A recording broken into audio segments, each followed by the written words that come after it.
ഒരു ദുരന്തത്തിൻ്റെ രക്ഷാപ്രവർത്തനം നടക്കുമ്പോൾ ആ രക്ഷാപ്രവർത്തനത്തിൻ്റെ സ്ഥലത്ത് അല്ലെങ്കിൽ ആ ദുരന്ത മുഖത്ത് ധാരാളം ആളുകളുണ്ടാകും, ഉദ്യോഗസ്ഥരുണ്ടാകും, സൈനിക വിഭാഗങ്ങളുണ്ടാകും, രക്ഷാപ്രവർത്തകരുണ്ടാകും, സന്നദ്ധ പ്രവർത്തകരുണ്ടാകും, ആരോഗ്യവകുപ്പിലുള്ള ആളുകൾ, അങ്ങനെ തുടങ്ങി പല തരത്തിലുള്ള ആളുകൾ അവിടെ ഉണ്ടാകും. ഇവിടെയും ഏകദേശം അതുപോലെ 1000, 5000 കണക്കിനുള്ള ഉദ്യോഗസ്ഥരും ആളുകളും ഒക്കെ അവിടെ സേവനം അനുഷ്ഠിച്ചുകൊണ്ടിരിക്കുന്നുണ്ട്. വിവിധ വിഭാഗം ആളുകൾ അവിടെ സന്ദർശിച്ചുകൊണ്ടിരിക്കുന്നുണ്ട്. അവർക്കൊക്കെ ഈ തെരച്ചിലൊക്കെ നടത്തുന്ന ആളുകൾക്ക് ഭക്ഷണമൊക്കെ നൽകേണ്ടതുണ്ട്. അത്തരത്തിൽ ഈ വരുന്ന ആളുകൾക്കൊക്കെ ഭക്ഷണം ഒരുക്കി അവരെ ഊട്ടുന്ന, അവർക്ക് വേണ്ട സഹായങ്ങൾ നൽകുന്ന ഒരു വിഭാഗമാണ് കോഴിക്കോട് ജില്ലയിലെ നരിപ്പറ്റ ഗ്രാമപഞ്ചായത്തിലെ നാദാപുരം നിയോജക മണ്ഡലത്തിലെ വൈറ്റ് ഗാർഡ് അംഗങ്ങളാണ്.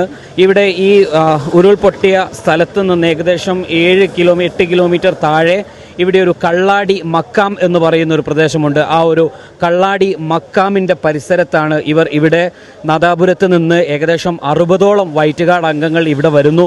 ആ 60